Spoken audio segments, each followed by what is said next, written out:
Today on Rambling About Cars, we've got Mercedes, we've got McLaren, but they're not together this time. It's not a Mercedes McLaren SLR.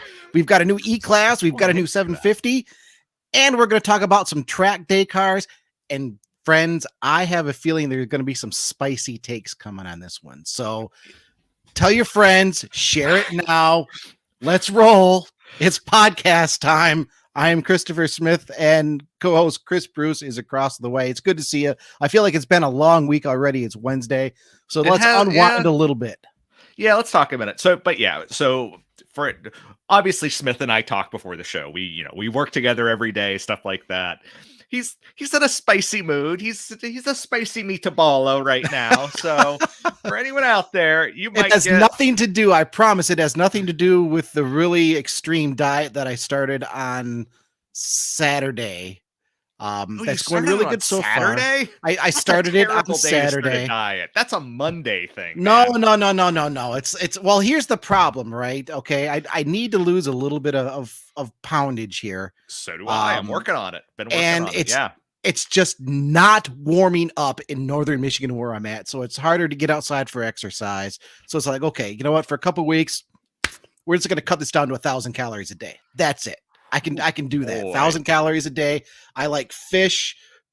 Like you can get like some of the dill pickles that are like, I think like 5 or 10 calories per. I mean, there's lots that you could eat low calorie, but there's literally a pizza place that opened up right next door. Like literally, like I could walk there in a minute. So every time I go outside, what the beep do you think I smell? So maybe I'm a little agitated, not going to lie. Okay. But friends, ramblers, this is where you come in. If you're following us, Motor1Com on Facebook, Motor1Com on Twitter, Motor1 on YouTube, now is your chance. You can join us live in the chat wherever you're at there on the socials. You can type in your comments, hit return, hit reply, hit whatever is on your keyboard, your phone, whatever you're using, and we can see it. We can interact live. And yeah, this one might get a little spicy. We've had some good debuts this week too. Yep. Group of FBC says, I know and understand the struggle, Chris, but focus long-term, not short-term. That's right, buddy. Like I said, I've been trying. So you are trying to cut calories. I am trying to exercise more. I've been hiking more. I've been walking the dog more. I haven't necessarily changed my diet, but I've been trying to get a lot more exercise. So we're both in there. I appreciate that group. I appreciate that group, FBC. And I do have bicycles in the garage. I've got 4 bicycles in the garage, 2 mountain bikes, a 10-speed that actually the tire blew up in my face last year. That was awesome. And then I've got my freestyle bike that I had as a kid that I restored in 2017 and then promptly broke my ankle trying to ride again. So I can't wait to get back on the bikes once it actually gets appreciably above freezing. But we're already rambling in the wrong direction. Kind of, sort of. We're already rambling in the wrong direction. Group of FBC says, just ignore the infomercials. I don't even see any infomercials. I don't watch enough like literal television, to television. What's that?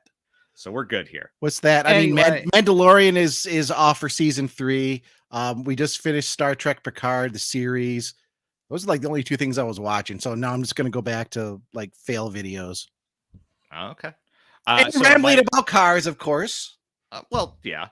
So my wife and my mother-in-law and I, so the conversation we had about Fleetwood Mac's The Chain today, we watched a bunch of versions. We watched the original, obviously, the Fleetwood Mac. We watched Florence and the Machine cover them. We watched a lot of the Chain this evening. So that was our thing. But nice. Did you watch anything?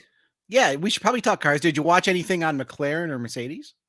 I mean, I guess McLaren and Mercedes are Formula One related. And in England on the BBC, they listen to The Chain before the races start. So in a way I did. Did you just pull like 6 degrees of Mercedes and McLaren on us?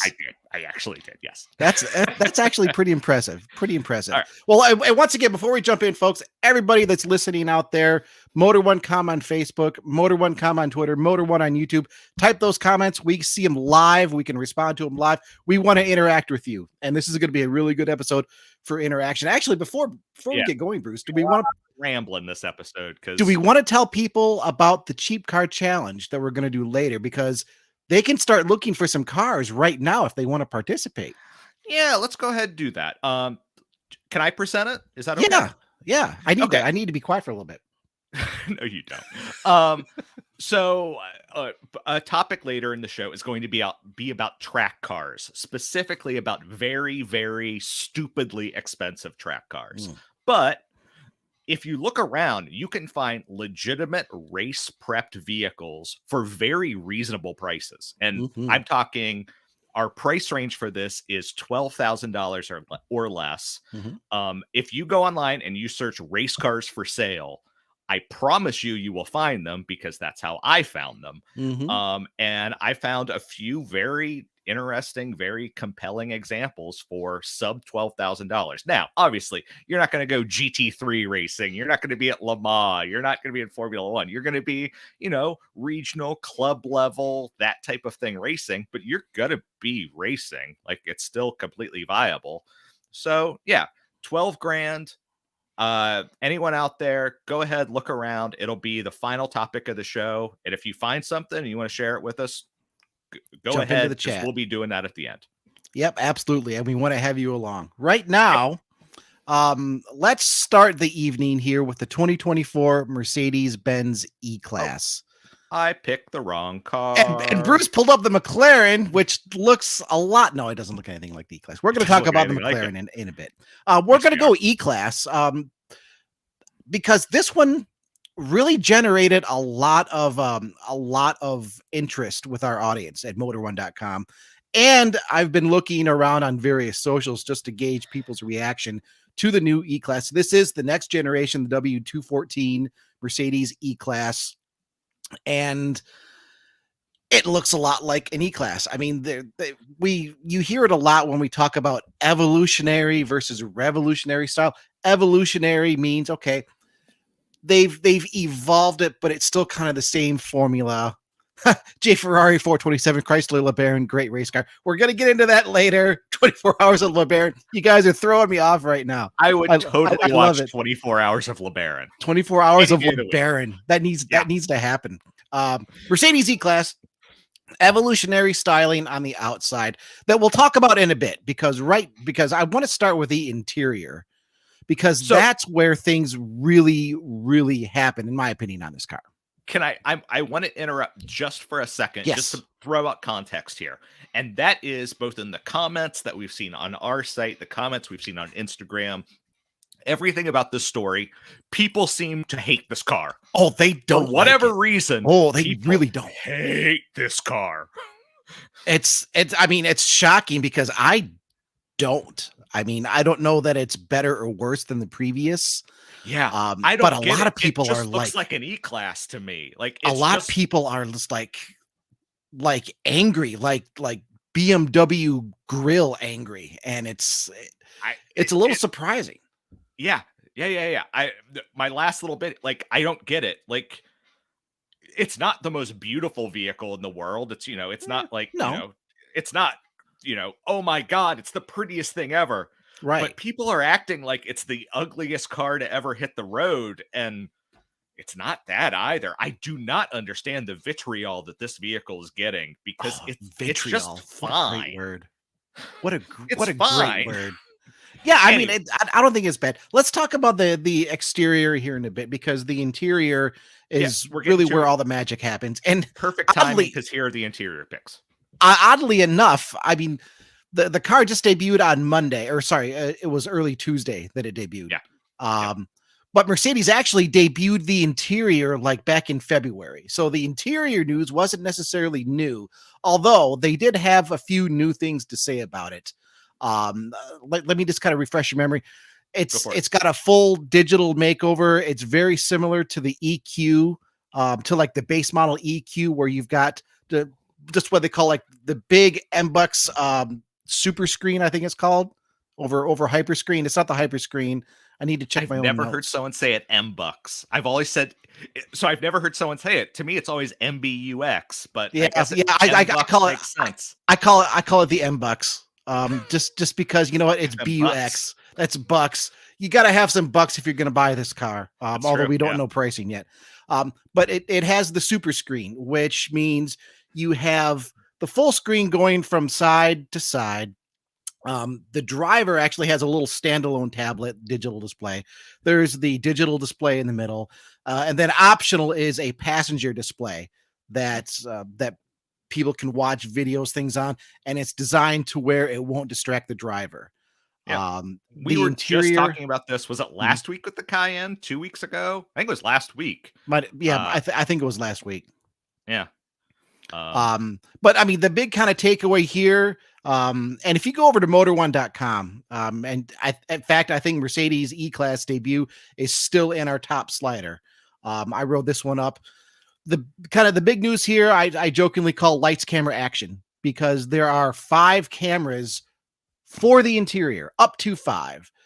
One is standard, just one that faces the driver. You get a second optional camera that faces the driver for like a stereoscopic view. There are cameras. There's an optional dash cam. There are 5 total. One of which, yes, is a selfie cam. And I know we talked about this back in February when Mercedes unveiled the interior. The selfie cam. Be careful. Our producer's watching. Martin Lee, loving the live show. Oh, Martin, you picked the wrong one, buddy, because you might need some mute buttons here later. No, I can be good here. I can be good. There's the selfie cam, and Mercedes actually they do kind of reference it that way, because this car has a lot of built-in apps. They set up the system to where they, instead of separate computers running separate things, they all have it bundled together. So Mercedes says, okay, things run faster. There's more compatibility. We can do more with third-party apps. So you get Angry Birds. You get Zoom. Yeah, Angry Birds if you want to play. You get Zoom capability, WebEx, and of course TikTok are all loaded right from the get-go. And Mercedes says, I mean, you know, there'll be room to add more things later. Grupa FBC is not a fan of these features, by the way. Well, I mean, there's a lot of tech in this car for sure. Yes. I don't know if it's good or bad. I mean, it all depends on how much you let it distract you, which is something I'm going to talk about here in a second. I think my argument is, what you have to choose to use it, and I have to wonder how many so I almost said EQS because I was looking at our chat where Grupa FBC was just talking about EQS, where I wonder how many E-Type buyers are actually going to use this tech, because E-Class buyers, Bruce. E-Class. Did I say EQS? You're thinking retro. You said E-Type, which wow, I'm even worse. I'd go E-Type. Anyway, I apologize. I wonder how many users are actually going to use this tech, because it feels like a gimmick to me. Well, I mean, they present it in a way, especially with Zoom, with WebEx, as, hey, this is the vehicle of choice for the fast moving executive on the go. If you need to have a conference with somebody, if you're running late for a meeting, if you're just going from place to place, you can pull over. It doesn't work while you're in motion, but you can pull over, queue up Zoom, queue up WebEx, queue up whatever apps are going to be in there, and you can do your meeting right from your car, which a neat feature. Yeah, it is. It's a neat feature. There are lots of neat features on here, and it's one of the reasons why Mercedes has updated its voice activation system. Provided there's just one person in the car, it doesn't work this way with 2 people. Provided there's just one person in the car, you don't have to say, "Hey, Mercedes" anymore. You can just issue a command, and boom, in theory, it'll do it. They're talking a lot about the AI system. The new E-Class, its AI system will try to very hard to learn your procedures, learn what you do, and then over time, for example, actually the example they give, If you get in the car, if you set the climate to a certain temperature, and then shortly before or after you say you turn on the heated steering wheel or the heated seats, it will learn this, and then it will just do it automatically when you get in the car. You can also program certain procedures to take place automatically. It comes with like 4 or 5 um, set procedures in place already to control things like climate control.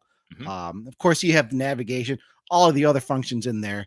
But yeah, I mean, when you get to the point where you have to shortcut your command phrase from "Hey Mercedes" to just start talking, and then when you have an AI telling you everything, AI trying to figure out what you want to do. In fact, I even kind of mentioned it in the article. I remind people later, hey, this actually is a car still. So let's talk about the engine and talk about the exterior styling. The engines, the powertrains, by the way, are essentially carryover from the previous generation. In the Right. United States, you've got the E350 that still has the 2-liter turbo, 255 horsepower. It does have mild hybrid assist, though, on the 2-liter now, which can give you a 20 horsepower boost when you need it. The 3-liter inline 6 turbo is still for the E450. That's up to 375 horsepower now, also mild hybrid system. Transmission has been upgraded a little bit. Of course, you can still get a 4-matic all-wheel drive if you want it. It does have rear steering. Mhm. We saw that in some of the rumors, some of the spy photos. It was going to have rear steering up to 4.5 degrees at the back wheels if you're under 37 miles per hour. If you're over 37 miles per hour, it's restricted back to 2.5 degrees. So, I mean, that's when you read the article, the mechanicals are kind of at the end because Mercedes, in their 44-page press release, which I'm proud to say I did read every part, every word, 44 Every pages. I read port. it. I read it. I told you it's going to be a little spicy. Yeah. Yeah, the mechanicals are almost mentioned as an afterthought. Oh, by the way, here's what it has. One thing Well, of note. Um, I was gonna say, speaking in the mechanicals, we know AMG versions are coming. We have oh, spy for shots of sure, that. for We sure. know a wagon version of is coming. We don't know that that's coming to the US or not. We'll wait and see there. We know an all-terrain version is coming. Again, we have spy shots of all these different versions. Now, whether some are for Europe, some are for the US, things like that. Mhm. But this is just the beginning for the new For E-Class. sure. It's only going to grow from here. And has our photo gallery is showing here. Um, there are plug-in hybrid versions, but not Mhm. for the US. Um, Yes, I bet there Yet. will be eventually. Eventually, there probably will be for reasons that we do not know. Mercedes, they are not launching plug-in hybrid models for North America at this time. So it starts Right. with just the E350, the E450. I'm looking over my notes here to see if there's anything that I left out, and there really isn't. We have no pricing information. Nope. That's going to be available closer to the start of production, which is going to be a little bit later this year. I mean, I've talked a lot about just the various tech that's happening inside. It's really impossible to mention it all here on the podcast. Otherwise, it would be an Definitely. hour. It would be an hour and a half of me just boring the hell out of everybody. Um, but I mean, I think it's nice inside. Um, I've never been a really big fan of just spreading, just one big glass screen across the cockpit. Um, Oh, but so I've seen worse things. And I do like Jay Ferrari's comment here. I got to put this up. It's like oh, smartphones. You forget that it's primarily a phone, and that's kind of true. How often do we talk on our phones now? yeah, that's the minority of the things that we do on them. For Most sure. times it's texting, it's looking at the internet, it's FaceTime and stuff like that. Yeah. But I also wanted to mention Martin Lee. Are Mercedes adding any subscriptions options with this, like their power boost for their EVs? And how do you feel about the trend for Mm. subscriptions for options? So we don't know about any subscriptions for this because, like we said, we don't know Mm. pricing yet. So we don't know that part yet. Now, if you're asking about my opinion for subscription options, in my opinion, it's I I'm against it. I'm against it. Um, Yeah, it's in my opinion, well, like in my opinion, if you buy a vehicle and it has a function that's possible, you should get that function. now And I will say, let me jump in here, Bruce, because once again, I read all 44 pages of that press release, and yes, sir. kind of buried in there, they don't mention the word subscription. Good. But Okay. but they do talk about various features that can be available with a one-time purchase or over time with some kind of plan. Uh, So they don't mention anything specifically about subscriptions, but they're not but closing that door either. but that door isn't closed. Yeah. So it was very ambiguous in their press release. Which Ambiguous. Man, I need to take another drink. Keep talking, are Bruce. you just gonna keep pronouncing that word different ways? Ambiguous? Ambiguous. Ambiguous? Ambiguous. What? Ambiguous. But let me give my opinion on this is that Mhm. so I own two vehicles now. One of them is I'm kissing 20 years on, and one Yeah. of them is well over 15 years old now.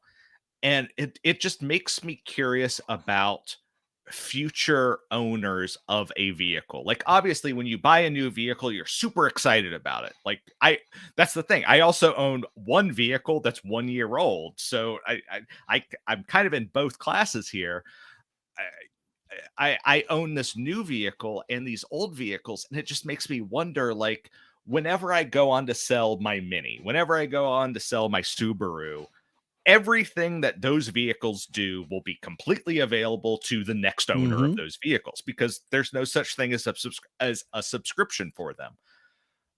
With new vehicles though, like this E-Class, I just have to wonder like what is that like and how long is a company going to support those features? Is it 5 years, 10 years, 20 years, you know? Like I said, I'm pretty close to 20 years on my Mini. I'm closer to 20 than I am to 15. Like would they still support those features? And it's a fascinating question and it makes me wonder, especially in a world where and my mother-in-law and I were just talking about this where she's like, I kind of wish like I could own a Model T. And I'm like, no, you don't. You want a Model A because they're much easier to drive. But regardless, that's a vehicle that's 100 years old. Or in the case of a Model T, that's over 100 years old. And they still exist though. You can still, buy them used. There are people, there are third parties that are making parts for them. You can keep them on the road, you can keep them going. And I just wonder what that's going to be like for vehicles from you buy today. Well, that's a great point. And Ted Adam Green, thanks for joining us, Ted, longtime rambler. Um, he has some great points here. Ownership is trending away with all items. He says we will end up something between ownership and leasing. And I think that's the case. How many people are leasing a new car versus buying outright? I don't have that information. I don't. But Yeah. I mean, when you're talking about monthly car payments of $1,000 or so, it certainly is going to make a lot more sense for somebody to lease if they're not throwing a ton of miles on a car, especially for something higher up. So yeah, when you look at vehicles, and this isn't just Mercedes, this is across the board. When you look at new vehicles, where there's going to be a strong audience for leasing, how many times do you see automakers say, "Well, hey, this is free for the first 2 years. This is free for Yeah. the first three." They're catering to the first owner. Sure. You come in, you buy this car, you lease this car, and even if you buy the car, a lot of people every 2 or 3 years, in this range here, they're going to upgrade to something new. They won't necessarily keep it for 10 years. So, um, the automakers with subscription services feels like they're really catering to that first owner. Smith, Um, am I mistaken that all of your cars are 10 years old or older? Almost 20. My 20. the Subaru right now is my newest car, and that's a 2004. I thought it was an 08. Okay. I thought you had haven't. an 08. I mean, would I like a newer car? Sure. Do I want a big car payment? No. I've got. I mean, look at all the crap that's behind me. I've got way more important things to spend money on. Exactly. Than a very expensive new car that has a lot of features that I'm not necessarily going to use. Totally. Yeah, I expect later this year I'm going to get something newer. The Subaru was sort of just a holdover, get me through the winter. I mean, working from home, I don't have a real need for a newer vehicle to run me all over the place. I'm going to be totally honest with you right now, Smith. I don't believe you because I think you like that Subaru, and I also think it's going to last longer than you think it will. And I don't know. I don't know. Okay. I took it on a trip a couple weeks ago. When I was out over the weekend, and the transmission was doing things that I did not like. I'll just leave it at that. Some nice hard thumping downshifts and a little bit of slipping going on. I've got some work to do there. Here, we got a comment from Martin in here. Yep. Our producer. So we have to share this one, otherwise he'll cancel us. So Martin Lee, Mercedes calls it acceleration increase on their EVs. The horsepower for the EQE models increases from 288 horsepower to 348 horsepower. The EQS models jump from 355 to 442 for an extra $90 a month. Yep. That's the EQ. That's the EQ. Some of the subscription plans, and yeah, I mean, I didn't know it was $90 a month. I thought it was like $30 a month, which even then I was upset about. Well, and I think that's why in the E-Class press release, they were a bit more they were less clear about saying, flat out subscription service. If you want to buy a feature for a one-time purchase, okay, you're buying it for the one-time purchase. It's like you select this option on the car and it's there. What's really going to come back to people are the second or the third owners, where they want to have this nice vehicle, they want to have some of these experiences. It's already there. It's now behind a paywall, right? And I believe Jay Ferrari was kind of talking about this a little bit. Apple is now doing this with iPhones. The new iPhone has satellite capabilities, but it's only free for 2 years, right? So then if you're keeping things a little bit longer, if you get rid of that phone and you're upgrading to a new phone, the next person in line for that phone, they don't have that capability. So I feel like that's really kind of where it's going here with subscription services. And real quick, I'm going to share this from, I assume it's Andre. It could be Andre, but I'm assuming it's Andre. Deezer is on board. I want to assume that Andre is a frequent listener and knows how often we make fun of that we have listeners on Deezer. We are on Deezer. Yes. We're there. We'll be there on Friday. Deezer is.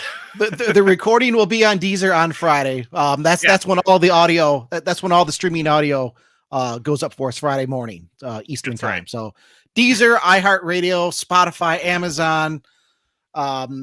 Those are just off the top of my head. There's like 6 or 7 more. So yeah. Oh no, there are a ton. It's just that Deezer is such an absurd name that whenever I hear it, I think, yeah, if you're a Deezer, you could listen to me. Sure. Yeah. Oh, and then Andre is back, double smiley face. Nice. So apparently we appreciate it. If you're on Deezer, I love you. We appreciate you wherever you're at, whether you're catching us live, whether you're catching us after the fact, listening on audio, even if you catch the videos afterwards. We love wherever you're at. And this is probably a good time to say, you can always email us, podcast@motor1.com. If you're not catching us live and you want to chime in on this.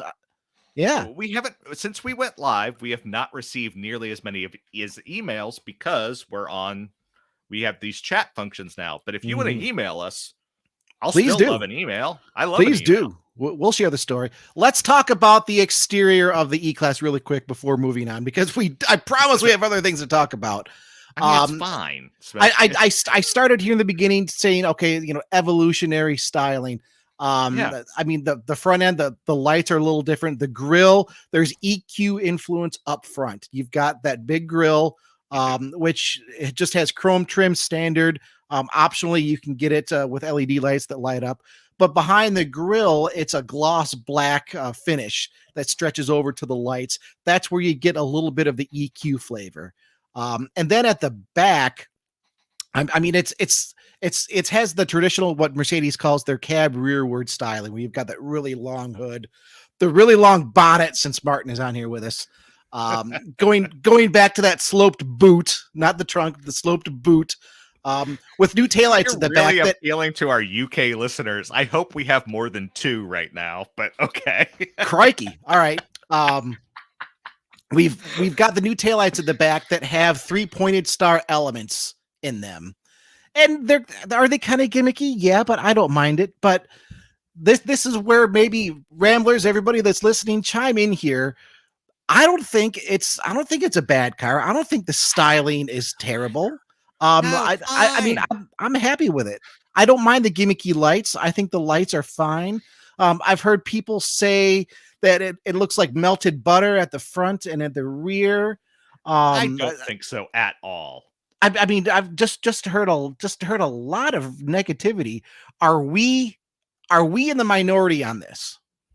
Maybe we are. Maybe we're the old folks now, Smith, and like the young folks, maybe the young folks, they want that sharp styling, that super angular look, and this Mercedes is not giving it to them. I don't know, but I mean, we are in a time right now where we're seeing headlights getting slimmer and slimmer, and yes. and these are a little bit larger. They still have sort of that bubble appearance going on with them. I think somebody was like, "What is it? Is it 2002 again or something to that nature?" I don't know. How are we feeling about the styling, everybody? So I'll put this up. Grupa FBC says, I'm fine with paying a one-time fee for extra power. That's effectively what is already happening with in the ICE world, with the same engines in different states of tune, but monthly, hell no. Yeah, I can't really fight you there. But let's talk about E-Class styling. To me, it's fine. I don't understand all the hate this vehicle is getting. Like, it's fine. It's not, it's not world breaking. Like I said, I've already made this point. I don't know why I'm making it again. Well, fine. let me share some of the comments here. If I can get our Disquist to load up here. Some of the comments here in our article at motor1.com. Underwhelming, hitting everybody over the head with tech overkill and pushing the boundaries on how much interior lighting can be squeezed into every surface. It's like some focus group somewhere said, colored lights inside are cool. And that LED entire brief. The front fascia borrows too much from the EQ series that any dealer will tell you is not flying off the lot. I don't know what the sales stats are right now. The US only getting the sport model again, or do we go back to getting the optional luxury model? A little bit of hate there. Another commenter says it's not particularly ugly. It's just plainly disappointing to look at. That's like when your parents are like, yeah, I'm not angry. I'm just disappointed. Yeah. I mean, it would almost be better to just call it ugly. It's just disappointing. This is not a nice design, and this decision of adding stupidity to the infotainment system, that was just plain dumb. Outgoing model pre-facelift is much better. That is ugly. Ooh. Like just about any Mercedes. People say they hate BMW's new designs. To be honest, I love them, but I really dislike new Benz. Okay, I think we can discount that. I don't know if that person. This is all over at our debut article at motor1.com. I won't go through them all because we've got to move on. But yeah, a lot of hate. And it's interesting because no one has to buy this car, but everyone is entitled to their opinion as well. And I wonder, so what? We know there's a new 5 Series on the way. There's a new A6 on the way, but it's even farther out. But it looks like, from what we've seen in spy shots, the new 5 Series, it's going to have a smaller grille. It maybe BMW has kind of learned their lessons with things. It's going to be interesting in this segment because it's always, E-Class 5 Series A6. Those are kind of the answers to the test of your mid-class luxury vehicles. And Group FBC says it looks good, clean, classy. All right. We're not the only ones, Bruce. We're not the only ones. Yeah, and I think that's the point. It's good, clean, and classy. Did they hit it out of the ballpark? No. Is it hideous? Like, I never want to look at this vehicle again? No. It's fine. But if you look at the comments on our site and on Instagram, you would think that Mercedes designers came up with the ugliest vehicle ever. And I don't think that happened. It's no Lexus LM, right? Nothing's going to look as good as the Lexus LM. I can't even make that. I can't even do that with a straight face. Smith, talk just a second, just so I can show the folks what a Lexus LM looks like. Oh man, well, so if they were watching last week, they got a really good look at the Lexus LM. For those that don't know, it's the minivan that used to be offered just for the Chinese market, but is now going to be offered, I believe, in European and Japanese markets. Still not coming to the United States, but for reasons I don't necessarily understand. I guess that styling language is a really big hit, especially in China. And when you see it, what's a good way? It's like the fish that got out of the bag. It's a very catfish. Yeah, that's it. It's a very catfish design with the big Lexus spindle grill, possibly the biggest spindle grill you'll ever see. E-Class. Oh, yeah. Sorry, Mercedes, you got a long way to go. You want a hot take, Bruce? I love a hot take. You want a hot take? Yeah. I think I like the new E-Class better than the McLaren 750. Oh, that's not a hot take because I agree with you. Well, it's supposed to be a segue too, so to move on to our other new debut. I'll show the other car, but I agree with you. I mean, anytime we get a new McLaren, it's kind of a big deal. And this week we had the new McLaren 750S, which they call it a 750S. A lot of people are saying it's really more like a 720 facelift. I won't go either way. McLaren says about 30% of the parts on the 750 are new versus the 720. Bruce, do you have it available to pull up there? You had it up there for a second. I'm trying, buddy. I'm trying real hard here. Okay. I wasn't sure if you had it there. What do we know about it? Well, I mean, it's still the twin turbo 4-liter V8, right? Power is up to 740 horsepower, 590 pound-feet of torque. Updated 7-speed sequential transmission, 0 to 60, 2 seconds. Quarter mile, 10.1. That's with the coupe. Now, they did launch the coupe and the Spider at the same time. The Spider is little bit slower. It's only 10.3 seconds in the quarter mile, which honestly, if I'm going to do that, I'm just going to go get a Demon 170 and just be done with it. Both cars go 206 miles per hour at the top end. This car is 66 pounds lighter overall versus the 720. Obviously, they've restyled the front end, some of the air intakes, the scoops there, restyled the back end, that active rear wing 20% larger. Here's an interesting stat that you don't usually hear that I really appreciated. I don't have quite the engineering knowledge to fully understand the scope, but the front springs are a little bit softer. They're 3% softer in the front, stiffer in the rear by 4%. I know, generally speaking, when you stiffen up the rear and soften up the front, you're generally going to have a little bit more of a tail happy vehicle. I don't know if that was the specific reason for it. But I found it interesting that they were talking that specific about some of their suspension changes.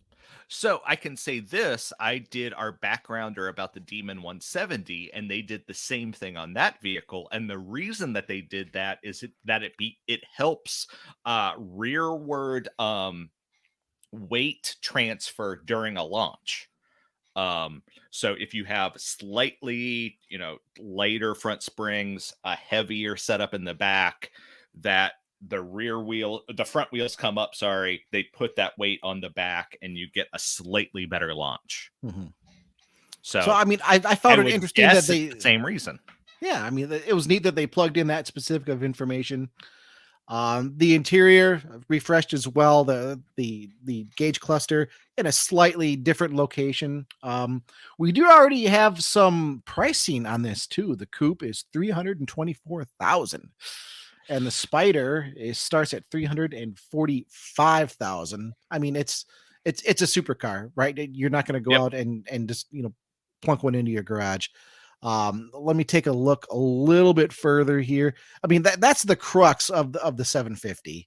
Well, Smith, you were talking about having your own spicy opinions, and I know that's Uh-oh. going to come up in our next segment, but let me go ahead and put out my spicy opinion. And Mhm. I know I put this out in our regular show, or I should say our previous show that was recorded, but I've never said this during a live show. Uh-oh. And that is, I don't like hypercars or supercars, kind of sort of for that matter. And the reason I Mm. don't like them, and I'll be totally honest here, and it's kind of like I got my therapist here.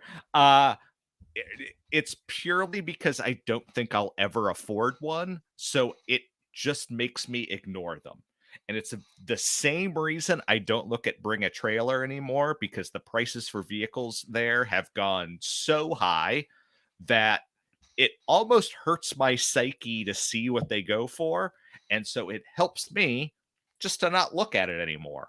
And that's kind of where I am in vehicles like this. I'm happy to write about them. It's obviously my job. I do it when it comes up, but I never lust after a vehicle like this, because to me, it feels like I'm never going to own this. I'm never going to own a vehicle like this. Even in its used state, I'm never going to have it. So let me go ahead and compartmentalize this vehicle off of my brain. It exists. It's there. It's not for me, though. It exists somewhere else. That's where I am. Okay, that's fair. I mean, I'm never going to afford, say, like a surplus F4 Phantom or a T38. You don't have, but whoa, whoa, whoa, no. But I still love them. No. I still Because love you them. and I are both plain guys, and I also guess you don't. So you are the level to get to there is so much more insurmountable, because you would have not to necessarily. because you would have to get your pilot's license. You would have to get Easy. all of the certifications. Easy, my ass. I took ground school in high school. I passed ground school when I was 17 years old. Okay, I ran out of money before getting my license. I ran out of money before getting the actual license. So you ran out of money before getting to the air. But I mean, this is what, 324,000. You could, for 324,000, you could easily go through, get all of your certifications, get all of your training for and jets. buy a Cessna 172. Yeah, you could probably have your 172. So I mean, there's your foundation right there. You still have to buy a jet or and whatever, you can and go find through all the certifications for that. Like you can find surplus. You could do all of this easily for under $1 million. Yeah.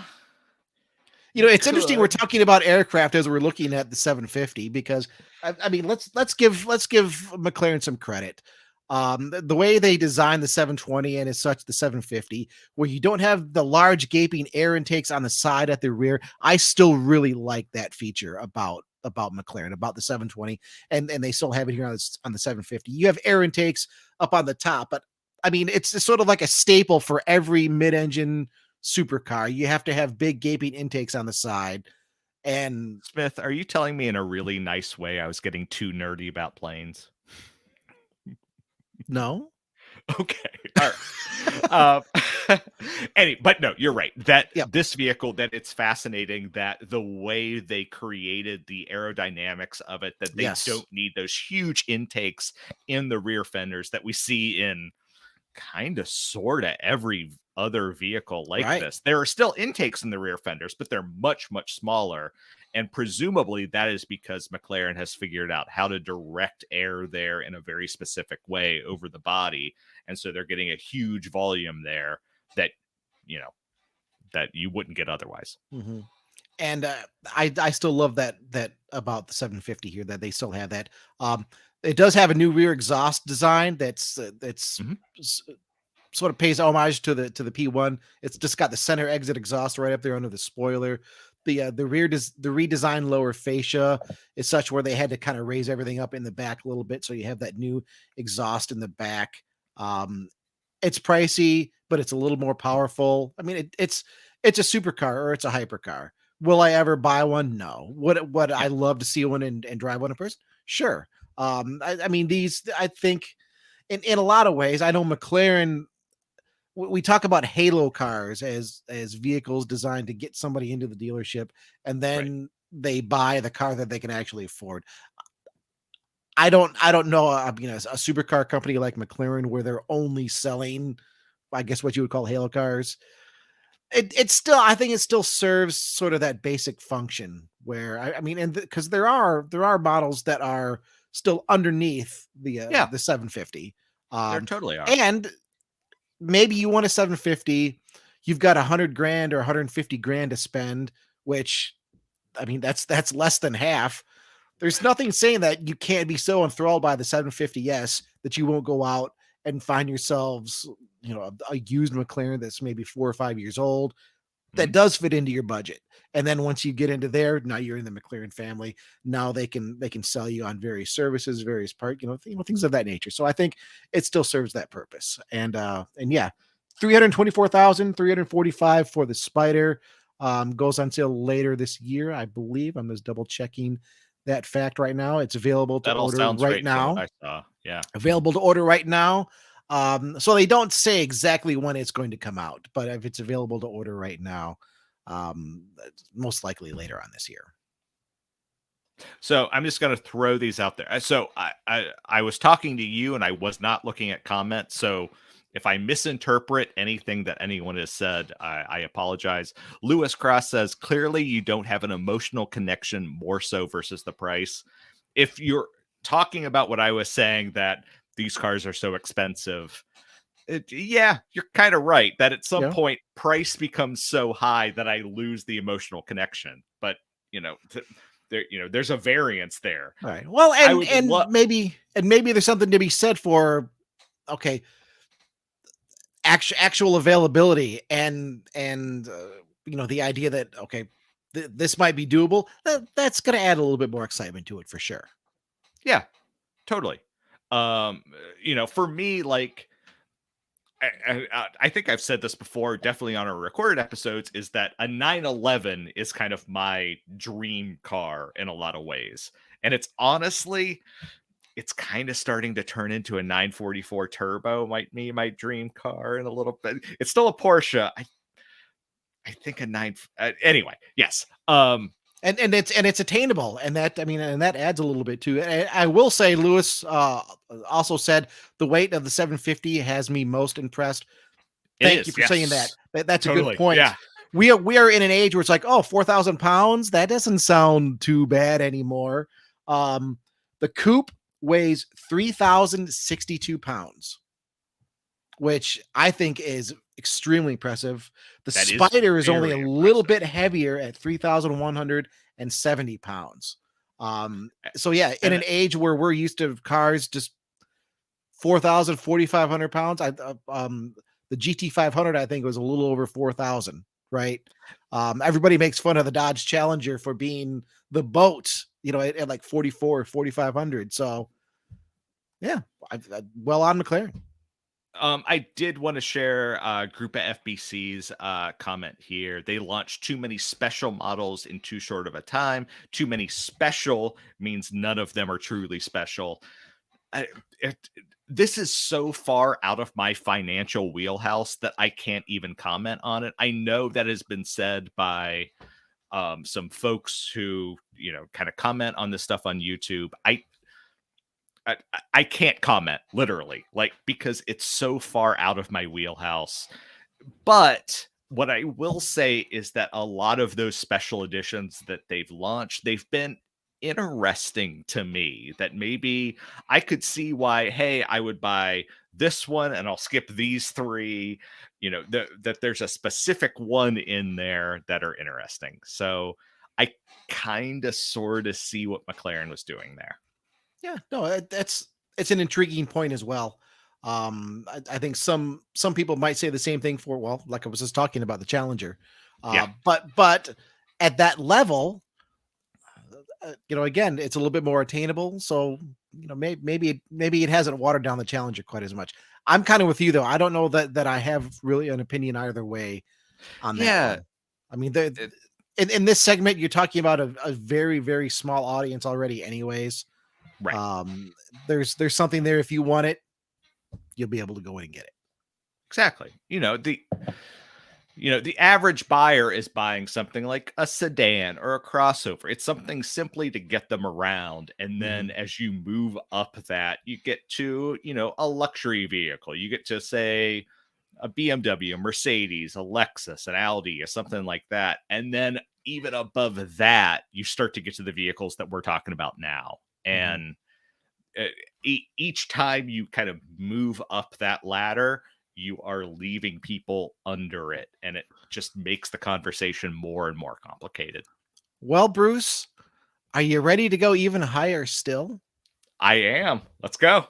Oh, here we go. Okay, so we were talking about some of the topics that we were going to discuss today, and last week Bugatti announced their Bolide, their track only version of the Chiron, basically entering final production. And by that I mean like final testing before it goes out. Of course, just to refresh your memory, okay, the Bolide, is that Bolide or Bolide? Bolide. It's an expensive hypercar, is what it is. I say Bolide, Bo. Oh man, even saying it like quickly. I put the emphasis on the second syllable. Bolide. Bolide. Or is how I say it. And maybe I'm wrong. Maybe it's Bolide. But well, to me, it's Bolide. It's still a $4 million, granted, exceptionally fast hypercar that can't be driven on the street. It was originally announced back in, I think, 2020, and then they has a concept, and then they said, "Oh, we're going to build some of these, just a handful." It's not road legal. It's designed for track use only.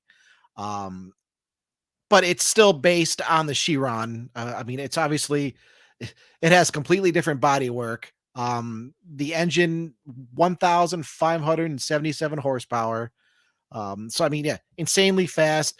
It's really lighter. It's designed to go around corners with fairly reckless abandon. And I mean, it looks like it'll fit the deal, right? Has performance fans. Everybody should love it. It looks wild. It looks fantastic. It's extremely fast. But Smith, this is where you get to be spicy. And has the announcement came out, I was just like, why should I care? And I apologize, everybody. I'm going to be going on a little bit of stream of consciousness here, because I've been trying to work this out in my head myself, and maybe all the ramblers out there can help me. I am all for track only cars. I want to make that clear. I am all for track only cars, like some of the radicals, like the Caterhams, things like that. Build it, do it, go out. But we're seeing more and more of these multi-million-dollar hypercars. I won't necessarily say it's a track car, even though it's not road legal. We're seeing these multi-million-dollar hypercars that are billed as go to the track, you enjoy it at the track. Are they really going to go to the track? And here's where things are going to get. Well, no. Is the owner going to take them to the track? Is the better way to phrase that. And I mean, that's in this case, that's the $4 million question. It's obviously billed as this amazing experience for the person that buys this car. But are we talking about an amazing automotive experience at this point? Or are we just talking about a piece of automotive art that somebody's going to buy? Maybe they'll go to the track once, maybe they'll exercise it a little bit, and then they'll take it home and put it in the garage. And here's where things are going to get a little philosophical, because I don't want to be that guy that's like really uppity. Oh, it's a car. It's supposed to be driven. Blah, blah, blah, blah. I mean, we are talking about art, and art is very subjective. Some people are into cars simply because they think it's aesthetically pleasing. They like to look at them. They like that experience. And Smith, that should be okay, but can I add two things really quickly that I think add or maybe subtract to your argument? I don't know. Former guest, former coworker of ours, John Neff, owned a Ford Taurus show that he famously did not like to drive.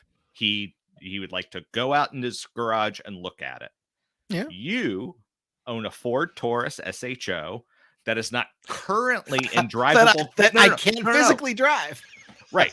It is not currently in drivable condition, but is physically attractive. It's not that even that attractive. Aesthetics are bad. It's that the mechanicals need some work. So, yeah, I mean, it's not setting a benchmark for even me. I mean, I love the old shows, but what I want to say is that it's a fascinating dichotomy to me, because Neff could go drive his show whenever he wanted. You could not. But if you set both of those vehicles side by side to someone who wasn't necessarily familiar, they might not be able to tell the difference.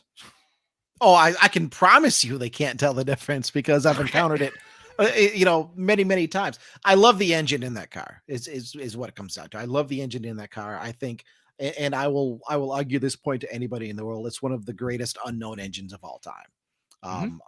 It's just a fantastic high revving V6 that came out way ahead of its time. But hey, we were getting off track here. Let me share some of the comments here. J Ferrari 427 says, this is something you buy for bragging rights when you don't know what else to buy. I mean, that could be a viable point. Group FPC says, but hey, money is gonna money. These are and purchases, not or purchases. And that's a follow-up to the comment that's saying these things won't get started in their humidity controlled garages, let alone run on a track. That does bother me, because these are built and designed to be driven. But do they have to be driven to be enjoyed and appreciated? Man. And this is where I feel like, okay, just take a deep breath. Thankfully, not everybody thinks like me, because we would be properly screwed if like 10% of the population thought like me. Okay, I'll admit that right off the bat. But I mean, do I want to be that guy that's like, the only proper way to enjoy a car is to go out and drive it? I don't necessarily want to be that guy. But when we get to these multi-million-dollar track-only cars, where not only are you not going to drive it on the street, I mean, it's now even harder to drive it. Now you have to put it on your trailer, or like with what Ferrari did, the FXXK, where I mean, they kept it for you. You bought the car, they kept it for you. When you want to come drive it, give us a call, let us know. You can fly in and drive it, but we'll keep it here for you. I mean, that's and I mean, obviously Bugatti isn't the only one here. I mean, we've got the Aston Martin Vulcan. I mean, just a whole list of cars. Vehicles like Ford did a track-only version of the Ford GT. Yes, they did. That, to me, that at least makes a little more sense, because it's still that same car, right? It's still that same car. It's not completely redesigned. They aren't billing it as something completely new. They didn't change its name. It's still the Ford GT. That makes a little bit more sense to me. But I just... This announcement has been just rolling in the back of my head since it came out last week, and it's just like, where do we go from here? This is a track car that's never going to be used for its intended purpose, right? I feel like you and I could be here for another hour talking about Oh, this hell and yes. bringing no, and I'm not BSing you right now at all. It's that it's fascinating because I think of other examples of things like this that so me and some of our coworkers are into watches, and Right. there are watches out there that get produced and never get worn, that they sit in a hermetically sealed little box, and they are gorgeous pieces of production and just super intricate, just as much as these cars are, and they never get worn. And to me, it's almost the same as never driving one of these cars. Yep, you're right. And but you then have to take that to the next level of like, is that acceptable or not? Is someone putting hundreds, thousands of hours into the creation of a thing, of a car, of an engine, of the carbon fiber body, of the brakes, the of a watch, of the various things, of the case, of the different pieces? You end up kind of in the same place that, like, is this something to expose to the world and show them that you own it? Or is this something that you have invested so much money in that you have to hide, that like it's in your garage, it's in your closet, it's in whatever? It's Well, and are you buying it for the world to enjoy, or are you buying it for you to enjoy? yes.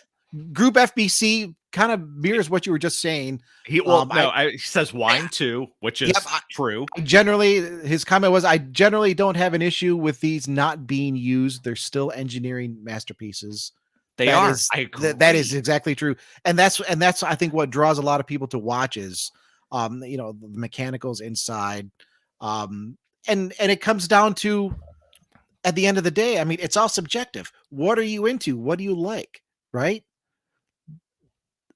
And that's where I come back, and all of a sudden I'm down on myself. It's like, well, wait, here, let's come just on, man. Somebody can enjoy this car in a different way other than, out driving it. That's what I would do. That's where I get my enjoyment. I don't necessarily just enjoy looking at cars. I mean, there are plenty of cars that look fantastic, but I would rather experience them, not just look at them. But for others, the experience is the look, right? So am I elitist now for thinking you can't be that way? I don't want to be that way, but I'm kind of that way. So I guess I'm just trying to. It becomes so complicated. It becomes such a discussion. And that's why I said you and I could talk about this for another hour. And J Ferrari 427, he puts it perfectly. It's a crime not to utilize a car to its full potential, lol. But let's put that in another way. So my mother-in-law, who I currently live with, she owns some precious stones. It's not diamonds. What is it?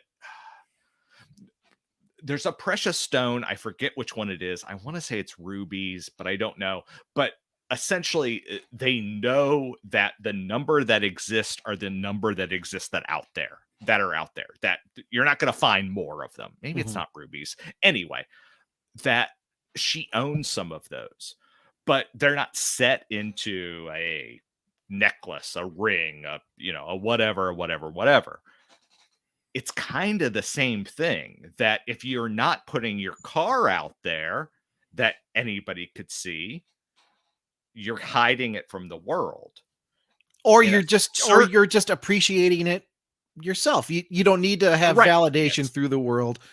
My God, I'm literally flashing back to philosophy 312 in college right now. Well, but in the same we way, had a whole discussion on this. Stones that are limited, that there are a finite amount of in the world. Again, I want to say they're rubies, but I can't. Anyway, there are a finite amount of them, and she has some of them, but she doesn't wear them around. She has them because she appreciates them. And is that not the same as the car of just putting it in your garage and just leaving it there. And it's a mind-blowingly complicated conversation because I don't know the answer. Like, Well, I I want to and know I the don't answer. know, I consider myself an intelligent person, but I don't know. and I don't know that there is an answer. But I mean, we're talking about something extremely subjective here. I mean, let's be honest; it's extremely subjective. Maybe some of the issue I'm having is that automakers are billing these vehicles as the ultimate in performance, but you can't drive it. You have to take it to a track, and we know you're probably not going to do that because you're going to pay $4 million for it, and you don't want to bid it into a wall on your first time out. Exactly. I, Yeah. I feel like, I mean, at least Dodge with the Demon 170, they could have built a dedicated drag car that's not street legal, right? They They could could have. have Well, they they could have have. built a We know they dedicated. have because the Hellafont engine is not street legal. Right, yeah. So I mean, there are. Well, and Ford does the same thing with the Mustang. They're Cobra Jet cars yeah. that you can buy that aren't street legal. They're dedicated for drag racing. Yes. Could Bugatti have built this car to be street legal?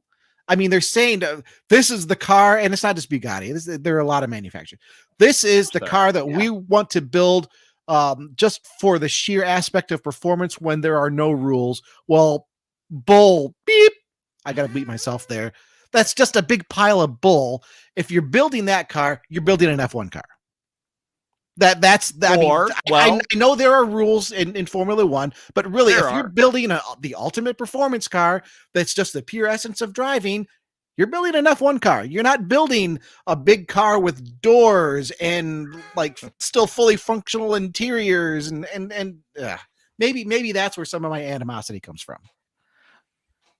Yes, I definitely see where you're coming. So we try to keep the show to an hour and a half, and we could definitely go longer. I am going to present something real quick here. Okay. That is on the absolute other end of the spectrum. We don't know the price of this vehicle, but we know it is far less than $4 million. And it will see track use. Yeah. It's made to see track use. Mm-hmm. So I'm fine with that. I'm fine with that. I'm actually, literally what it's made to do. So. Well, if you talk to Bugatti, that's what the Bolide is made to do. Okay, you're right. But is it going to do it?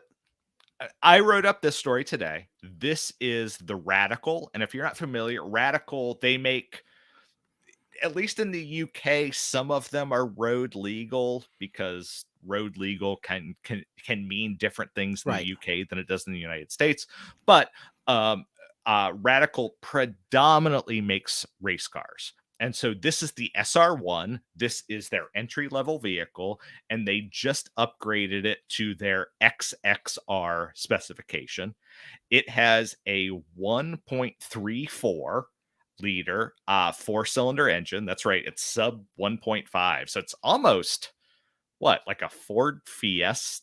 It's between like my Mini essentially has a bigger engine than this, but this one has far more power because it's tuned for that. Mm-hmm. This one has 199 horsepower and 183 pound-feet of torque. It's got a 6-speed sequential transmission. So this is a track car. This is it's what it does. It's a track car. It's purpose built, and I mean it's an open cockpit. Yep. It doesn't have doors. Nope. It doesn't have a radio. It doesn't have. No. I mean, it's designed to go around the track, and it doesn't have 1,577 horsepower. But no. I mean, what's it weigh? I don't know the total weight. I know the engine weighs 183 pounds. Yeah, I mean, it's just a lightweight runabout, and I think this is cool as hell. Yeah, it's very cool. This is so if. For anyone out there who's not familiar with the company, look up Radical Motorsport, Radical Engineering, that type of thing. They do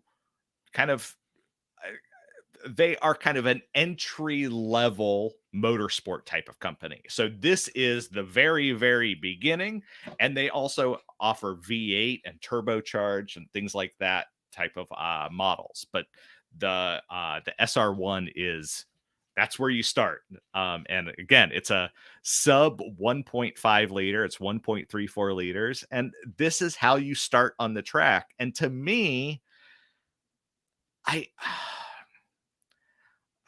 I'm gonna be an asshole by saying this. I hate saying Yeah. that word because that's like our PG-13 word. That's the But PG-13 where we've got a few more to go yet.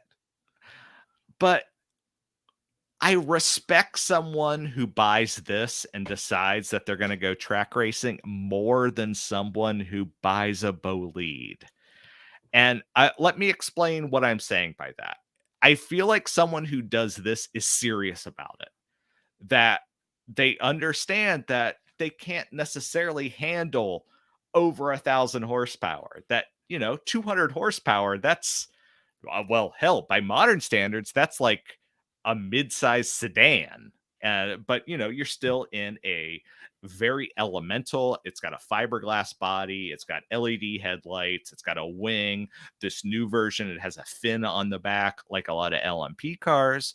That it's a starting point in that kind of area.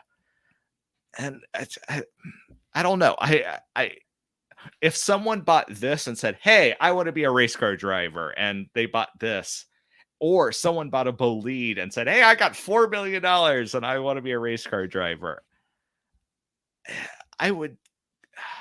Well, see, and that's. I was just say. I mean, that's where I run into my little bit of a dilemma. Yeah, no, totally. You're buying the bolide because that's the car that you want. You are interested in it. You're not necessarily the fact that it's track only probably isn't going to matter. It's a fantastic car, fantastic piece of engineering. Does it bother me that they probably won't use it for its intended purposes? Yes, it bothers me. But no, I feel like I have to maintain objectivity enough to say it shouldn't bother me. Use it for their intended purposes. Sorry, this one or the Bugatti. Bugatti. Okay, sorry, I missed that. Bugatti. I mean, they have to buy it for the reason. It comes back to what mods are you going to do to your car? Are you going to put big exhaust tips on the back? Okay, not really my thing, but you need to do what you want to do with your car, and that's where I can have opinions, but I still need to step back and keep that objectivity. I don't want to be that guy. Yes, I need to step back, say, you know what? If you want to buy, if you have the means and you want to buy the 4 million bolide, and probably never take it to a track, if that's what you're into, if that's what you appreciate, then I gotta respect that, even if I don't necessarily like it. Totally agreed. And maybe they have a radical too that they also then take to the track. Yeah, it's what makes the automotive hobby and what we write about every day so complicated, is that everyone is into a different thing. That I am not a drag race type of guy per se. Like a Demon 170, I think it's the power and whatever. It's super cool to me. I would rather go around a track and have something that's super nimble and super quick. Like that's what gets into it for me. But I understand that all of it is a huge, a huge world of automotive enthusiasm, because there are also guys that want to go out and, get in the mud and like go off-roading or go slide around and drift or do this or do that. That the automotive hobby is huge, and that we can't judge. Well, we can judge people. Yeah, it's really complicated. That it's a wide open world for everybody to enjoy, except you Grand Am owners. Get rid of your Pontiac Grand Am. I draw the line there. This is a no Grand Am, and I should specify the I think it's the 3rd gen or the 4th gen through the. So you have to specify. So even then, it's not like a general thing. The earlier Grand Ams, you're fine. If you own a Grand Am from like 93 on, we need to have a talk. Group of I can help. FBC, you are kind of the star commenter. If I It's could the have that internet. tonight, Of course, it's the we judge. yeah, and that's the thing that, y- but judgment, like everything else, has a continuum. I can judge you and say, "Hey, that's a dumb shirt you're wearing," or something like that, or I can judge you and say that's a bad political point you're having, or I could judge you and say, "Hey, you're a terrible person." Like there is judging someone has a whole total term of meaning. And the car hobby is the same way that, like, if you're not hurting anybody, like me personally, if I see someone, and I have seen this, someone coal rolling someone, I Mm. think that guy I is think a everybody hates that. jerk. I don't know I that think everyone everybody. does. I don't know. I think everybody outside of that very small group hates that. I think we're pretty safe there. I hope so. Or the people that what are they? The stunt shows, is that what they call them? And like I've generally heard about this in California. Like the street takeovers. Yeah, Yeah. that's Also, that to we're me is dumb. Like, yeah. I don't like that either. But so there are certain. Well, now we're just talking about like versus legality, right? And that's for another topic here. This is rambling. I like 4th gen Camaros, and I really love 4th gen Trans Ams. I like them a lot. I would rather have the Trans Am than the Camaro, but I have no problems for the 4th gen Camaro. It came out at the right time. I'd rather have the Trans Am, but again, Camaro. Hey, you be you. If the Camaro is what you need, go for it. But I'm gonna like you a lot more if you got the Trans Am. I mean, I got your back, Bruce. I mean, they're the same underneath. I just the Trans Am totally with the pop-up headlights and the nostrils on the grill. Whew, yeah, that does it for me. Oh God, yeah. That does it. Anyway, so we're rambling about philosophy on this episode, folks. If you're just tuning in on Motor One Com on Facebook, Motor One Com on Twitter, Motor One YouTube's channel, we're going over track cars. And Bruce, we've had quite a discussion. We should probably wrap this up with our cheap car challenge. We have. So again, for anyone out there who has found a track car for sub $12,000, please put it in our chat. I will throw that one up there. Smith and I will go first because we're the hosts and we already have our stuff prepped. But if you've got one, please share it with us because I'll happily share it. Smith, do you want to go first? Do you want me to? Technically, I have 3, and I'm having trouble deciding. Okay. I'm going to start with this one just because, as an auto enthusiast, I know you're supposed to own one of these. Ooh. I found a 1985 Alfa Romeo Spider, ready to go, turnkey, 12,000. It's in Illinois. I love this description from the seller. Updates from the seller. Very non-original, many super hot parts, alcoholics, Schenkel, the bunch of stuff that I don't even know what it means.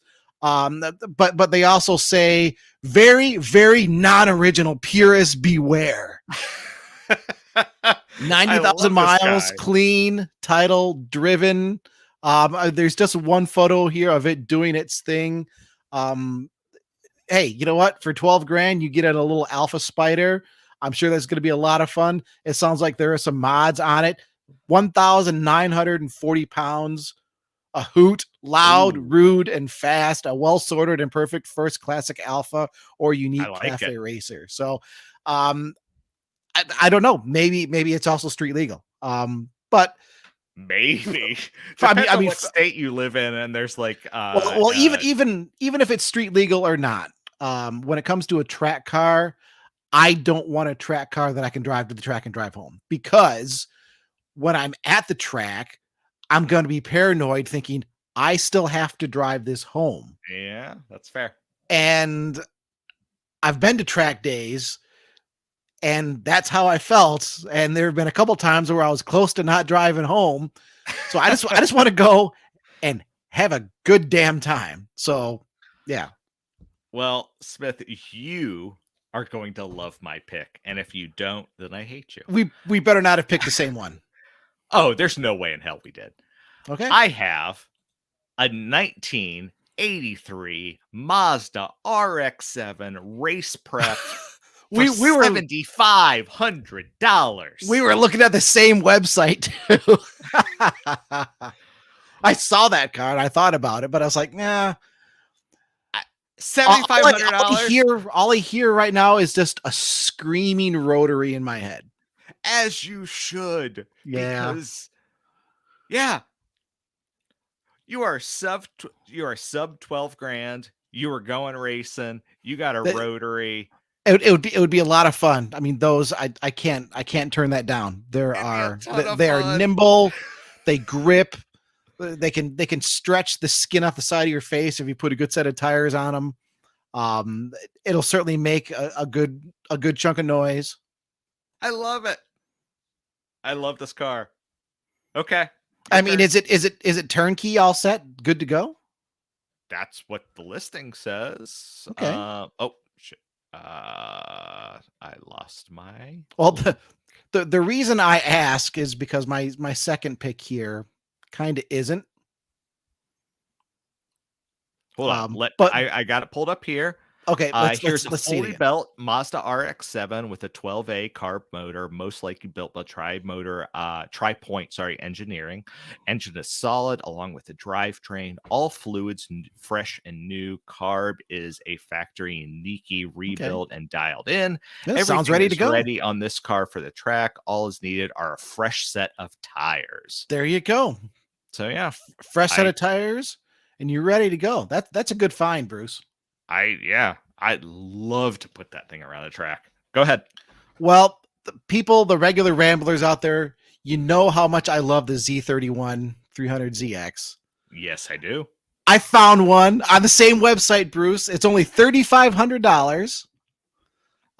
If I remember correctly, though, it does need some work. Racing SCCA, ITE class, project car. It needs the dash put back in. Intercooler plumbing. It does have the engine and 5-speed manual ready to go, 3-liter V6 turbo. So I mean, it's got everything there. It's just some assembly required. And for a track car, you know what? I'm fine with that. I'm okay with that. This is, I want to know the inner workings of the car, and I have some mechanical knowledge enough to handle and fix most things. And for anyone who's listening, if you're buying a track car, you need to know how to wrench on it, because you're going to do it between every qualifying, practice, race, everything. Like, it's going to require constant attention. That's just the way it is. Like, and at $3,500, I have a lot of room to do some extra work on this if I need to before I get up to 12 grand. But I mean, the fundamentals are already there.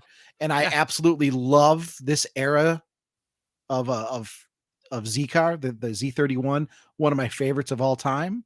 I think it looks fantastic. It's just a classic 80s wedge, turbo V6. They handled pretty well, stock right off the bat. This isn't just because this is what I was thinking of when I was looking at track cars. It's like, man, I'm not even sure where to begin. And then I just thought, well, let's just look at something that I think I would enjoy driving. Not necessarily, because I mean, I was looking at like NASCAR Truck Series stuff, roller chassis for $3 or $4 grand. It's like, well, I could buy this chassis that has the suspension, the brakes, and everything on it. Go get a 500 or 600 horsepower crate motor, toss it in there, and have one hell of a race vehicle, right? But do I really want to drive that? I don't know that I do. I feel like I really want to drive this car. Yeah, you're not getting any fight from me, man. That's a good one. All right. Did you have any more? I've got one more. I'm going to share. Yep. Go ahead. And again, it kind of fits exactly what you were saying. It's a car that I'm familiar with. It's was the second, not the specific example, obviously, but second car I ever owned. It is an E30 BMW. It is prepped for spec E30 in the NASA series, $9,850. This car apparently has won one race at least. Let me read this to you. 20 over. Yeah, it's just it's been prepped and it's ready and it's good to go and it's well within our price range. Yeah. And again, this is we talk about cars like the Radical, the Bolide, which is $4 million, things like that. But like, if you want to go racing, it's not a poor man's sport whatsoever at all. But it doesn't have to be that expensive either. Exactly. It's not, you don't have to be a multi-millionaire either, especially when you're talking about regional stuff like that, or especially when you're talking about autocross. Like autocrossing, there are a lot of people that will buy a vehicle for autocross. It'll be their second car. It'll be fun. They'll take it around, and if it breaks down, it sits in the garage for a few weeks, few months, whatever. You fix it up and you take it back in. It doesn't have to be that much. And that's kind of the beautiful thing about motorsport, is that you don't even have to join a specific race series. If you just have a car that if you have a track nearby that has open track days and you just want to go and you could invest 10 grand into a really nice, like a Razor or something off-road like that, dirt bikes. You could invest 10 grand or so easily into a snowmobile if you're in the northern latitudes. Like you. Or I don't have quite that much in.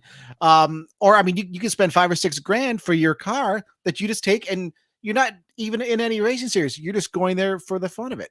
And I know, at least for me, for a fact from experience, that big power and amazing chops doesn't necessarily translate to something super fun, because you've heard me talk about this before. I had that 2000 Chevy Metro 3-cylinder 5-speed that was slow. It was roly-poly, and I just enjoyed the hell out of tossing that thing around every chance I had. So it doesn't have to be expensive at all. I promise you that car was not expensive. But Bruce, I'm glad. Yeah, go ahead. I want to share this comment from J Ferrari 427, and he said, "Great thing about used muscle cars, cheap and fun." And he's right. Whether it's Camaros and Mustangs mostly these days, Challengers a little bit less, because to my understanding, it's a bit harder to make them handle. But Camaros and Mustangs, certainly. The aftermarket, like if you want a track car, that's a great starting place. Yeah. My SN95 sitting in the garage, I can go, I was 20 years old. No, it's more than that. So it's like 26, 27 years old. I can go buy pretty much anything I want for it still. Exactly. And there's a huge aftermarket, and you could modify it. If you wanted it to be a drag car, you could do that. If you want it to be a track car, you could do that. If you wanted, sure, kind of anything in between, there's a huge just range of aftermarket parts for those vehicles. Sure. So yeah. Well, let me get my last one up here, because we're just about out of time. I'm glad we went with 3, and Bruce, I'm glad you were talking about autocrossing, because that's kind of what I was thinking of with this. This isn't a track car. This is a 2005 Subaru Impreza WRX STI. And I'm a little suspicious. This is up in Montreal. It's 5,900. The description is very short, and it what sounds is that, like 5 hours for you? It's it's not that far away, and it's Wait, Canada. No. 5 hours is a haul. 5 hours there and back. That's a day. That's nothing. That's nothing for me, man. I'm a road warrior. It's presented as being a great car, ready to go. That looks like a good one. Typically, these go for more than 5,900, but hey, I found it online. I'm a big fan of rally. This is a vehicle where if I was just looking for a fun car, maybe I could still drive it to the track. I would still want to trailer it. I could go run it around a road course, and then I could also get into rallycross. Yeah. and So just all-wheel drive, go toss it around, have some fun off-road track day car. It doesn't have to be on pavement, right? No. So two things. I've got a comment I want to pull up here, but I Yep. want to mention that as well.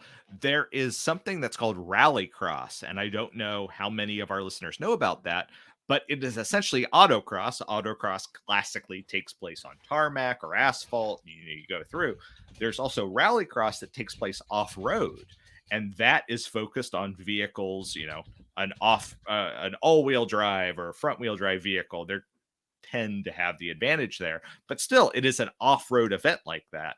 And so something, if you could find a cheap WRX or STI, or as EKG Canadian Enthusiast says, a last gen Evo, if you could find one of those, that would be perfect for that type of event. So yeah. Well, let me Bruce let me extend this just a little bit longer, because while you're talking about that, I'm here. Here's what I did in a former life. That's that's a Buick. That's me rally crossing a 1994 Buick Roadmaster. That was 13 years ago already. Where I went to a rally cross. I bought that car for I think like $700 or $800. I thought it needed transmission work. It was just a computer issue, so I swapped in a new PCM. It drove great, shifted great. Came with big old all-terrain truck tires on it. So I was like, well, if it's got truck tires on it, I have to rally cross it. And I don't think you did. This is an older article over at Winding Road, where I know some of us got our start. And I did, and it was a blast. And I can just imagine how much fun it would be with a car not 20,000 gazillion feet long, weighing, the size of a small aircraft carrier. But no, I think it's worth mentioning that autocross exists and rallycross exists. That I think rallycross, a lot of people don't know about those events, and it's worth mentioning because, some people want to be a rally driver. Some people want to be your Colin McRae, your Petta Solberg, your, Richard Burns, that all of those kind of tell when I was watching rally. But that is possible, that you can kind of do that type of thing. Well, I think we should probably wrap it up there, especially because my camera has gone out of focus here. You're a bit out of focus. That's looks like we're trying to okay, get it back into focus. Yeah, it's not coming back into focus. So we should probably wrap. Worse, actually, we should probably wrap it up at this point. But again, if you are catching us, if you want to catch us live, Motor1Com on Facebook, Motor1Com on Twitter, Motor1 on YouTube every Wednesday night at 7:30 p.m. We're live. You can chat with us, type in your comments there on socials. Or you can always catch us on audio platforms. We go up every Friday: Spotify, Apple, Google, so many other platforms, and Motor1 on YouTube, the Motor1 YouTube channel. All of these Rambling About Cars episodes exist. You can go back, watch this episode, watch the ones that we've done like a year and a half ago to see what all has changed. And just with the wave of the hand, I'm back in focus. Look at that. You're still kind of out of focus. Yeah, you're right. I'm very out of focus. Okay. Well, for everyone out there, we love you. Good afternoon, good evening, or good night, if that's for those folks who are listening on audio. And for anyone of those who are listening right now, we love you. It's just, I love doing the show because I love talking about cars, and I love talking about cars with Smith. And it's so cool now that we have live viewers that I can pop your comments up and I can respond to that too. And it's loving so fun. But here's the thing, for all of you live viewers, we want more of you. We love Ted Adam Green. We love EKG Canadian Enthusiast. We love 640 even 647F. Sorry.